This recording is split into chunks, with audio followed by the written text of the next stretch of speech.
Hello everybody, this is Lentwood once again, and welcome back to The Leftovers. That's what I believe I'm going to introduce it now that way. Well, I'll try to. Maybe I won't do it next week.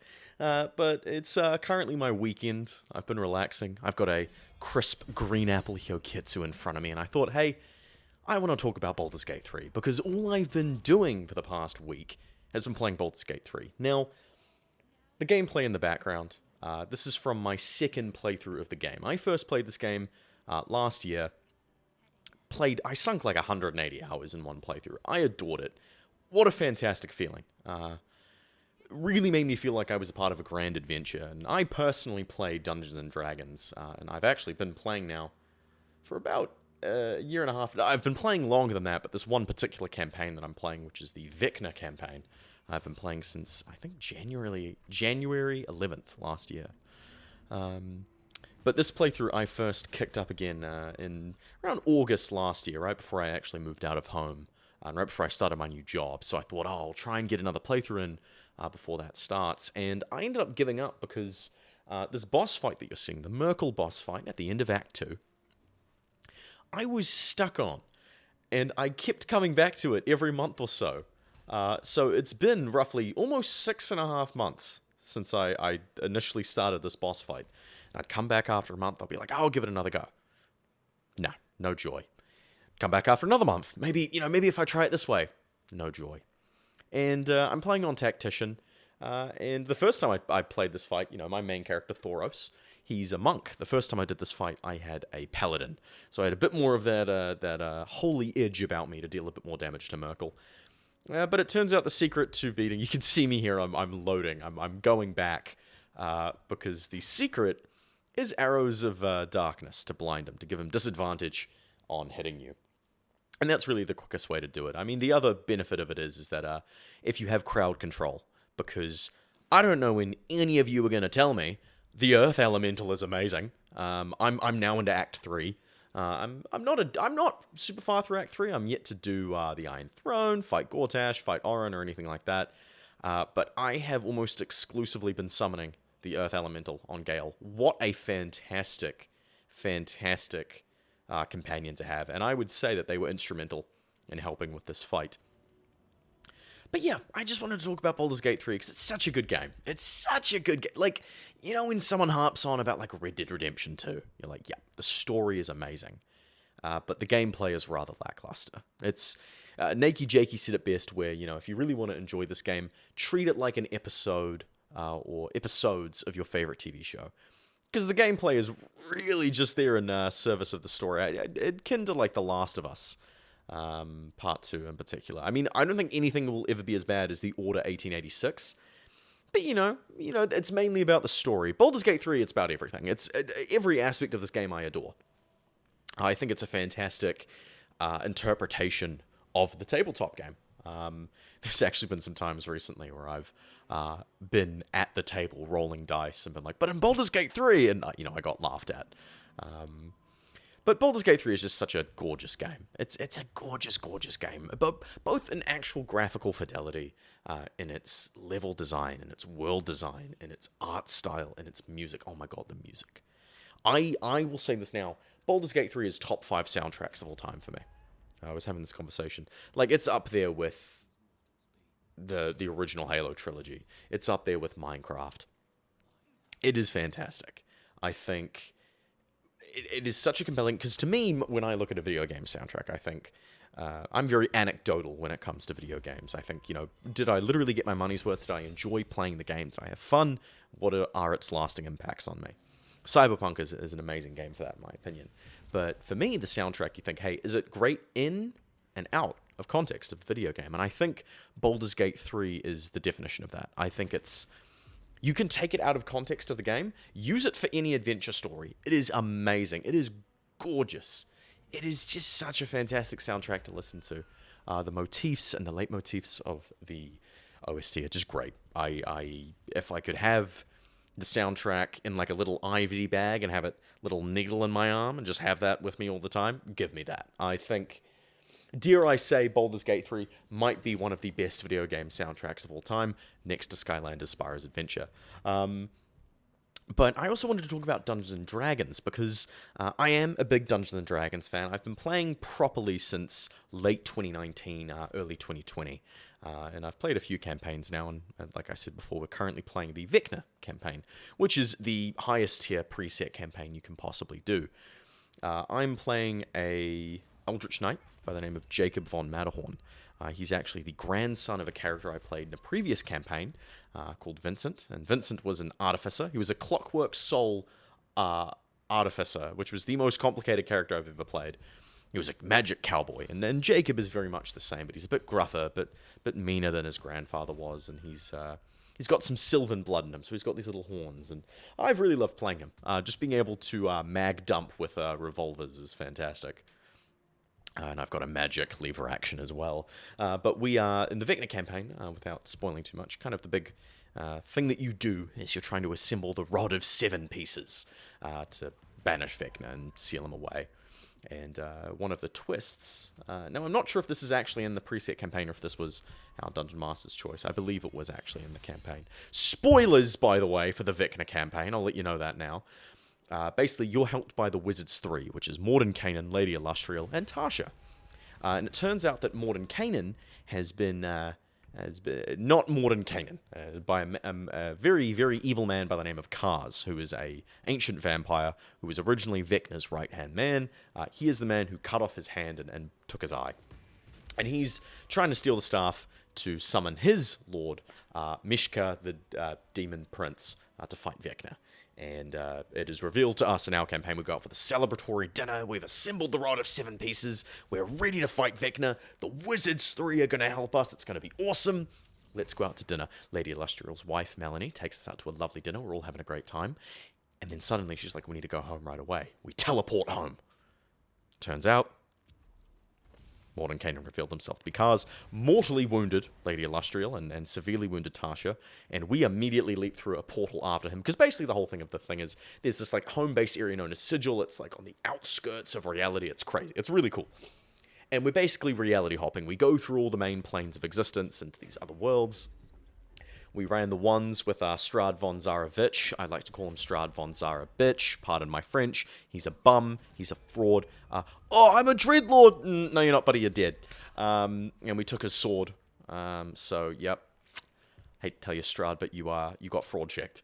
And we've gone to this place called Pandemonium. Basically, infinite spider war between Mishka's forces and Lolth, the spider goddess's forces. We meet these two drow sisters, who Thea, our paladin, is very invested in. So there was a moment where they were arguing. They were like, how, you were so silly, you almost died. And I had this temptation to go up to them and say, ladies, please, we can settle this over dinner at Thea's house. I think I'm a good wingman. But we're now fighting Kars. In one round of combat, we got him below half HP. He has like 500 HP. We're demolishing him. He's in phase 2 now. He's got these big strength boosts, and it's his turn. One of us might die. However, our wizard true polymorphed into an elder golden dragon and has just been healed to full hit points and had his spell slots restored. So, look, Kars has an outfit that looks awful on him, but it's really good armor for our paladin. So, we are running the ones. He is going to get fraud checked.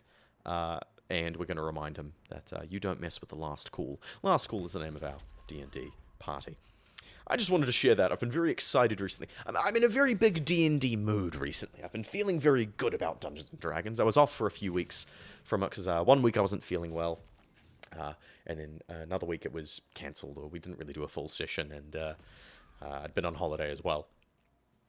So I'm very happy in playing Baldur's Gate 3 again. I mean, this game is punishing. It is punishing. I mean, you look at this footage, if someone who's a bit better at the game than me would go, really? It's taking you this long and you were this stressed about fighting Merkel? Because I was stressed. This fight was stressful. I blinded him. I have so many summons on my side. And, it was a tough fight. It was a very tough fight. The first time around that I did it on Explorer mode was a lot easier. And you can see me. I'm quick saving constantly. And it was fun though, because I think I finally got past it, and I'm like, now I can actually enjoy the game again. And I am actually currently, I'm in Baldur's Gate. I've gone to the Temple of Shah, and there's a fight there. I have a very particular way of doing it, because I found out when I first played through the campaign, you summon Stonewall and you can cast AoE stuff over it. It's a very good technique. Is it a bit cheesy? Yeah, but, I'm not here to min-max. I'm here to play the game and enjoy myself. And I'm trying to go for, if I can, get the best ending, I guess. And yeah, it's just such a fun time, I've recently recorded a Skyrim video. I've recorded the audio for it. I've begun editing it, and I haven't been editing it because I've been playing Baldur's Gate 3. But I'm adamant that Skyrim has so much stuff to do in it. It really is. It is a treat of a game to do things in. But Baldur's Gate 3, it has that same mentality, but it's a little more meaningful in the side quests, because it's not just... With Skyrim, it's, hey, I'm wandering, I found a cave. Oh my goodness, I stumbled upon this little quest line. In Baldur's Gate 3, it's a little more intentional with side content. It's not just, hey, you should check this area out. An NPC might say something. You don't get a map marker. You're just like, oh, I heard someone say that. Let me try find this on the map. It doesn't hold your hand too much. And I really like that. I like that, it's a game that only gets better on repeat playthroughs. And I think that's kind of the magic of it, is that Baldur's Gate 3 might be at its best on your second or third playthrough of the game, where you kind of know what you're looking for, but you're still finding new things. And that's what I'm finding. I really enjoy games like that. It's why I have a lot of love for Skyrim and Fallout New Vegas. So I would definitely say that if you haven't played Baldur's Gate 3, give it a go. Like, genuinely, a lot of people recommend games. If you even remotely enjoy adventure games and you don't mind a turn-based game, it might look quite complicated here, but the game actually very much so warms you up to doing this. It is a very inviting game once you get past it, and if you're playing on Explorer mode, just play a human male paladin. It's not... there are pretty forgiving classes in the game. You can do whatever you want. You can cheese this. You can min-max the game. Or you can just dick around and have fun. And I lean a little bit more towards the fun side of things. I'm not following any guides for my characters. I'm not going out of my way to build the most optimal class. I might do that on my next playthrough. There's some of my buddies, we're looking at doing a honor mode playthrough, which is, you can't scum save, and you've got one life. Once you're dead, that's it, sort of thing. So we're looking at doing that, and that's definitely something where I would lean to more min-max my class. You really want to optimize it, and that's, it's honor mode. It's a life or death run. You want to be pretty competent here. And speaking of competence, I'm watching my gameplay at this point in the fight. You might see me quick saving and reloading quite a bit here. I've actually cut 2 minutes of footage out of this. Because there's a bit right at the end where one of Merkel's summoned skeleton guys, if they get up to him, they heal him. They're at a point where if I didn't deal enough damage, he'd heal back up to like 60 HP and the fight was basically over for me. So you might see me quick saving a little bit and reloading, where Shadowheart has to deal a certain amount of damage, then the spiritual weapon has to deal a certain amount of damage. But yeah, I cut like 2 minutes of footage, because that's what you can do in this game. Scum saving, to an extent, is just a part of Baldur's Gate 3, but when I first did my playthrough, it was right near the end of Act 2 after I beat Merkel originally. I was a scum save addict. After every turn, not even turn, after every action I took, I'd quick save and I'd reload if I didn't get the answer I wanted. I remember I was playing it and I was getting really angry at it one day. This was back when I first played the game. My girlfriend turned to me, she's like, why don't you just not scum save? Just see how the fight plays out. Treat it like Dungeons and Dragons. Turns out that's all I needed, and I was trying to gamify the game too much, rather than letting a fight play out the way it should, or the way that maybe the developers intended it. And, it's a challenging fight, but you have to learn. You can't just keep reloading back to this one point, because then the enemy's going to do something that you weren't prepared for, and now you're having a worse time. So it's better to suffer through the experience, learn, and then go back to the start and go, okay, I'm going to approach it completely differently. I mean, take the Merkel boss fight. Lord knows, it took me how many tries to realize, hey, I should spread everyone out, use summons, use the Arrow of Darkness to my advantage, and make sure that I'm healing Dame Aelin so she's not going down too much. But yeah, I just wanted to hop on quickly and talk about Baldur's Gate 3. There was no real direction with this conversation, but that's kind of the gist of my channel, isn't it? Is that, at least this channel in particular, is that there's no real direction of my conversations. Here you can actually see. Sorry, I'm getting distracted by my own footage. Yeah, I'm really trying to. But I hit a critical hit here. And I actually almost beat Merkel here. But yeah, I just wanted to hop on, talk about Baldur's Gate 3. And really chat about it. If you have any experiences with Baldur's Gate 3, leave a comment down below. You know, this is a second channel for me, so I'm not going to see someone leave a comment and latch onto it and go, oh my god, a commenter! But if you want to leave some questions, leave a comment. You know, I'd really appreciate that. You know, I like talking aimlessly. I love rambling. But if you have any questions, feel free to shoot them to me if you've discovered my channel here, if you've come from the main channel.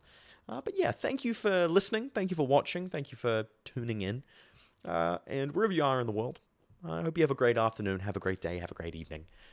And if you get the chance to play Baldur's Gate 3, I highly recommend it. Take care.